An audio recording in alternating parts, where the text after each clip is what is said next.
So in this video we will discuss about electromagnetic induction.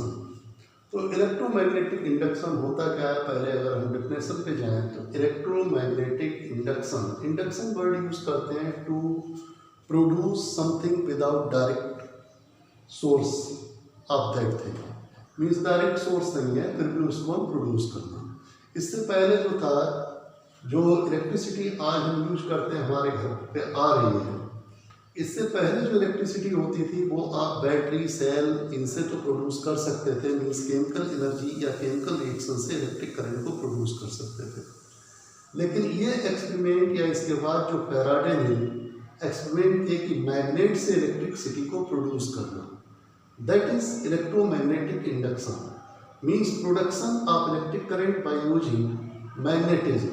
Electromagnetic induction means to induce and electromagnetic electric current को induce करना by using magnetism, that is called electromagnetic induction. So इसके लिए इन्होंने number of experiment करते रहे और इन्होंने देखा कि अगर एक हम ये यू शेप मैग्नेट ले लिया और इस मैग्नेट के बीच में एक वायर, इस तरीके से एक वायर ए बी ले लिया, इस वायर के दोनों एंड्स को गैल्वेनोमीटर के साथ कनेक्ट कर दिया। अब इस वायर को ऊपर की तरफ मैग्नेट से ऊपर लेके गए तो इन्होंने देखा जब ऊपर लेके जा रहे हैं इस वायर को, उस समय गैल्वेनोमीटर डिफ्लेक्शन शो करता है, और जब नीचे लेके आते हैं तो फिर से डिफ्लेक्शन होता है। इससे ये तो क्लियर हो गया कि when a wire is moved perpendicularly in a magnetic field then a current is produced in it। और ये बिल्कुल उसका रिवर्स था कि जब मैग्नेटिक फील्ड करंट से मैग्नेट प्रोड्यूस करते थे तो अब मैग्नेट से करंट भी प्रोड्यूस हो सकती है।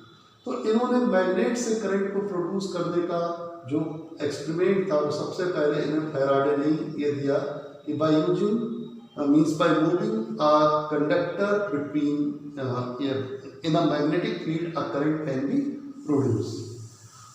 तो ये इन्होंने कई तरीके के, पहले तो एक वायर को इसके बीच में मूव करा के करंट इंड्यूस हो गई, इसमें करंट प्रोड्यूस हो गई। दूसरा एक्सपेरिमेंट इन्होंने ये किया कि चलो वायर की जगह पे हम कॉइल ले लें, ये सोलेनॉइड ले लिया और ये मैग्नेट ले लिया। बोले अब हम इस मैग्नेट को इसके अंदर पुश करें, तो मैग्नेट को इसके अंदर पुश किया तो इससे जो कनेक्ट गैल्वेनोमीटर है उसमें deflection, means when the magnet is moved inside the solenoid then there is deflection in the coil connecting to the solenoid. अब जब इसको बाहर लेके आते हैं तो भी डिफ्लेक्शन होता है, लेकिन डिफ्लेक्शन की डायरेक्शन बदल गई, पहले अगर राइट में उड़ा था तो अब लेफ्ट में। इससे मतलब क्या हुआ कि direction of current produce also depends on the direction of motion of the magnet inside और आउटसाइड। अच्छा, जब इसको स्टेशनरी कर दिया, इसके अंदर ही रख दिया लेकिन स्टेशनरी है, बाहर है स्टेशनरी है, तो कोई करंट इंड्यूस नहीं होता था। और इसका कारण ये था कि जब तक magnetic field lines entering in the coil, magnetic flux एक टर्म होता है वो भी आप नहीं पढ़ेंगे, लेकिन यहाँ सिंपल समझाने के लिए इसके अंदर जो मैग्नेटिक फील्ड लाइंस जा रही हैं उनके नंबर इंक्रीज या डिक्रीज होते रहेंगे, तब तक ये डिफ्लेक्शन शो करता रहेगा। तो जब मैग्नेट को दूर से लेके आ रहे हैं तो पहले तो इसके अंदर मैग्नेटिक फील्ड लाइंस कम जा रही थी, पास में आई बढ़ गई और पास में आई और बढ़ गई, तो magnetic field lines entering increase हो रही है और जब बाहर निकालते हो तो डिक्रीज हो रही है। दोनों केसेस में magnetic field lines entering per unit time in the coil changes, और इस वजह से इसमें करंट इंड्यूस हो रहा था। तीसरा एक्सपेरिमेंट इन्होंने ये कहा कि बोले चलो मैग्नेट ये वाली परमानेंट ना लेके हम एक कॉइल लेते हैं और उसको बैटरी से कनेक्ट कर देते हैं जिससे कि ये इलेक्ट्रोमैग्नेट बन जाएगी, और इसके पास में दूसरी कॉइल रख दिया जिसको सेकेंडरी कॉइल या प्राइमरी कॉइल। अब इस वाली कॉइल में तो इन्होंने बैटरी से कनेक्ट करके और स्विच ऑन किया, करंट पास करेंगे, और इस वाली को गैल्वेनोमीटर से कनेक्ट कर दिया।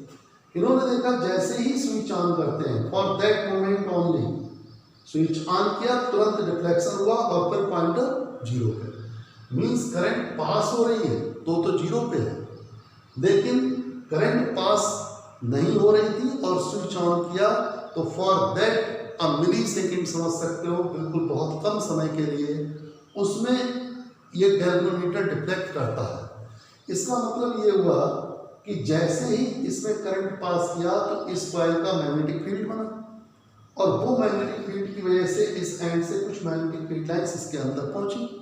वो मैग्नेटिक फील्ड लाइंस बहुत कम समय में फॉर ए मोमेंट यहाँ 0 से मैक्सिमम तक पहुंच गई। तो करंट फॉर ए मोमेंट ही तो इसमें प्रोड्यूस होगा, क्योंकि मैक्सिमम हो गई, उसके बाद तो बढ़ नहीं रही है मैग्नेटिक फील्ड लाइंस। तो for that moment only means मान लीजिए यहाँ से 0 एम्पियर से करंट 1 एम्पियर हुई, तो स्विच ऑन करते समय किसी बल्ब को लगा रखा है, स्विच ऑन किया, उसमें करंट मान लो 1 एम्पियर जा रही है, तो उस 0 से 1 एम्पियर तक होने में कितना टाइम लगता है? बिल्कुल कुछ मिली सेकेंड का समय। तो for that millisecond means only for a moment there is deflection. अब तो करंट कांस्टेंट हो गई, करंट कांस्टेंट हो गई तो मैग्नेटिक फील्ड लाइंस जो इसके अंदर जा रही है वो कांस्टेंट हो गई। जब वो कांस्टेंट हो गई तो जब तक चेंज नहीं होगा तब तक करंट प्रोड्यूस नहीं होगा, इसलिए पॉइंटर फिर 0 पे आ गया। अब आप जैसे ही स्विच ऑफ करते हो तो जो current maximum magnetic field line centre को कर गई थी वो फिर घट के क्या आएगी 0 पे, और फिर again for a moment there is deflection, लेकिन अब डिफ्लेक्शन अपोजिट डायरेक्शन में होगा। तो ये 3 वेज उसने शो किए थे जिससे हम करंट कैरिंग कॉइल में मैग्नेट